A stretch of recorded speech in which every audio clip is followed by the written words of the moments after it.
Assalamualaikum warahmatullahi wabarakatuh. Selamat pagi anak-anak, semoga kita semua dalam kondisi sehat, terhindar dari berbagai macam virus dan penyakit. Pada kesempatan kali ini kita akan belajar tentang teori masuknya agama Hindu Buddha di Indonesia. Ya, setidaknya ada 5 teori. Yang pertama teori Brahmana, teori Shudra, Ksatria, Waisya, dan teori arus balik. Nah, inilah peta Indonesia, dan ini kira-kira bagaimana persebarannya, bagaimana agama Hindu dan Buddha masuk ke Indonesia. Yang pertama, teori Brahmana yang dicetuskan oleh Van Leeuwen. Dalam teori Brahmana dikatakan bahwa undangan pemimpin suku dalam rangka melegitimasi kekuasaan mereka sehingga setara dengan raja-raja di India. Ya, dalam teori Brahmana bahwa disampaikan bahwa pemimpin Indonesia mengundang para pemuka agama untuk mengajarkan agama Hindu Buddha di Indonesia. Ya, bahwa orang Indonesia raja-rajanya yang memimpin, yang memanggil sendiri.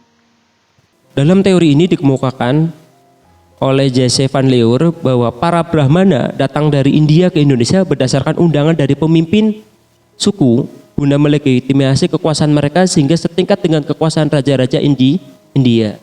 Teori ini didasarkan pada sisa-sisa peninggalan kerajaan Hindu di Indonesia yang prasasti-prasastinya menggunakan bahasa Sanskerta dan huruf Pallawa. Bahasa dan huruf tersebut hanya dapat dimengerti oleh para Brahmana. Ya. Buktinya apa? Ini ya, yang menguatkan bahwa ada prasasti yang ditulis dengan huruf Pallawa dan bahasa Sanskerta. Kelebihan teori Brahmana, agama Hindu adalah milik kaum Brahmana, maka dimungkinkan bahwa kaum Brahmana lah yang mampu menyebarkan agama Hindu ke Indonesia, karena kaum Brahmana dianggap kaum yang paling memiliki kemampuan dalam bidang agama Hindu. Prasasti Nusantara yang pertama menggunakan bahasa Sanskerta. Yang ketiga, upacara penobatan kepala suku di Nusantara dilakukan oleh kaum Brahmana. Yang keempat, ketika dinobatkan raja, kaum Brahmana pasti membawa kitab Weda ke Nusantara. Raja juga meminta Brahmana untuk mengajar di lingkungan istananya. Yang terakhir, koloni India di Malaysia dan pantai timur Sumatera yang banyak ditempati oleh orang-orang Keiling dari India Selatan. Sementara kelemahan dari teori Brahmana. Teori Brahmana memiliki kelemahan bahwa bahasa Sanskerta merupakan hal yang sangat sulit. Maka dimungkinkan penduduk asli Indonesia pada saat itu sulit menerima isi dari kitab yang dibawa oleh kaum Brahmana ataupun kitab Weda. Ya. Karena bahasanya yang dianggap terlalu sulit, yang hanya bisa dikuasai oleh kaum Brahmana saja. Yang kedua, seorang Brahmana dilarang untuk menyeberangi lautan, apalagi meninggalkan tanah airnya. Maka teori ini ya yang melemahkan bahwa dianggap tidak mungkin kaum Brahmana datang ke Indonesia kecuali orang Indonesia datang sendiri ke India. Karena mereka pantang untuk meninggalkan tanah airnya apalagi menyeberang lautan. Teori Ksatria.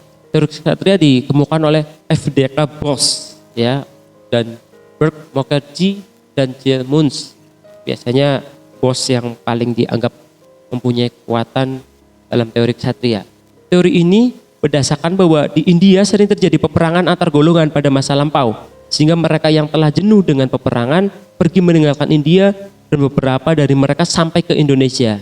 Mereka kemudian berusaha membuat koloni dan bertempat tinggal baru di Indonesia. Selama proses pembentukan koloni di Indonesia ini, mereka mengajarkan ajaran Hindu yang mereka bawa dari India. Ya, pada abad kedua Masehi, kerajaan-kerajaan di India mengalami berbagai macam pergolakan. Ada yang mengalami keruntuhan. Maka yang runtuh itu ini pergi karena kalah. Ada yang sampai singgah di Indonesia. Sesampai di Indonesia mereka membuat koloni, membuat kelompok dan menyebarkan agama Hindu. Kelebihan dari teori Ksatria. Ya, kelebihannya yang pertama, semangat berpetualang dan menaklukkan daerah lain karena mereka itu dari golongan Ksatria. Ya, C.C. Burke mengatakan bahwa Ksatria dijanjikan akan diberi hadiah apabila menang. Ya, sementara oleh Mukherjee, Ksatria ini membangun koloni-koloni yang akhirnya berkembang menjadi kerajaan dan menjalin hubungan dengan kerajaan India. Ya, mereka secara koloni ada di Indonesia, tapi mereka tetap punya keterikatan dengan kerajaan yang mereka tinggalkan di India.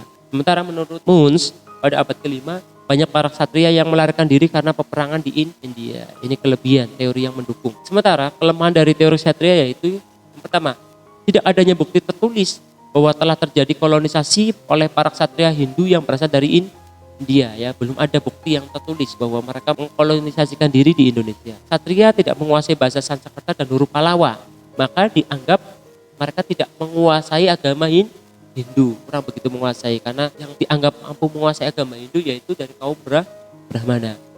Yang ketiga, tidak ditemukan prasasti bahwa Nusantara pernah menjadi daerah taklukan India. Belum ada temuan. Yang ketiga yaitu teori Waisya. Teori Waisya diusulkan oleh N.J. Krom bahwa menurut teori Waisya, para pedagang India dari kasta Waisya datang ke Indonesia untuk berdagang.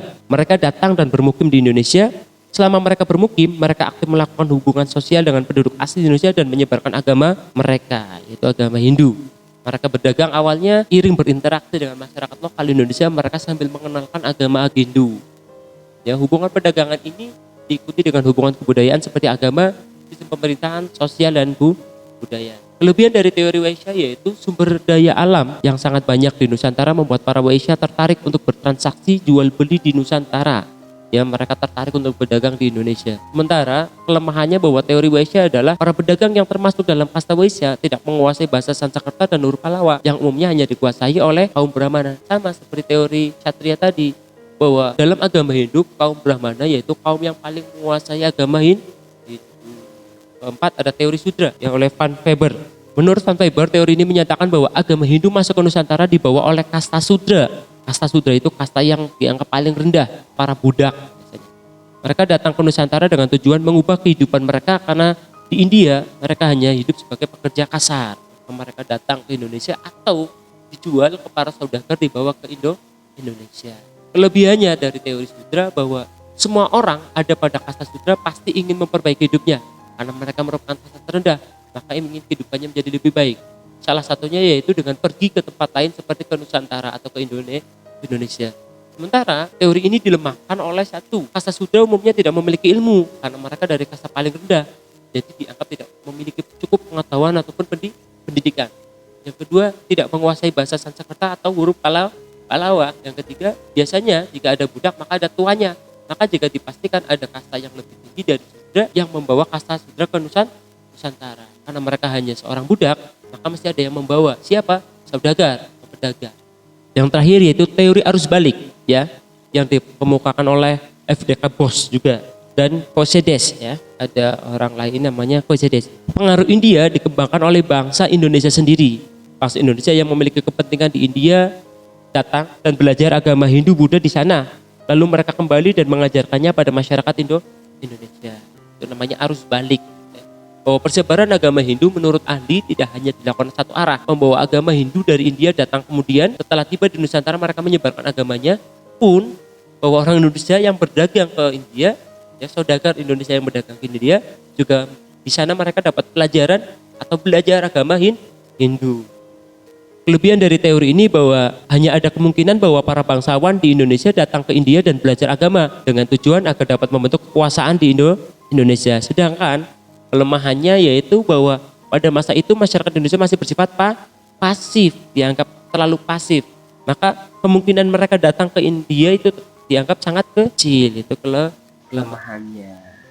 Sementara penyebaran agama Buddha merupakan agama yang bisa dikatakan sebagai pembaharu dari agama Hindu yang dibawa oleh Siddhartha Gautama. Agama Buddha mempunyai kitab suci yaitu Tripitaka, yaitu Sutta Pitaka, Vinaya Pitaka, dan Abhidharma Pitaka. Agama Buddha dipercaya menyebar ke seluruh dunia lewat perantara dua hal, yaitu perdagangan dan utusan khusus keagamaan yang disebut Dharma Duta, yang biasa disebut biksu. Ya, agama Buddha, ya, seorang biksu atau biksuni yaitu orang yang paling wajib menyebarkan agama Buddha. Itu saja pada pertemuan kali ini. Mohon maaf bila ada kesalahan, saya akhiri. Assalamualaikum warahmatullahi wabarakatuh.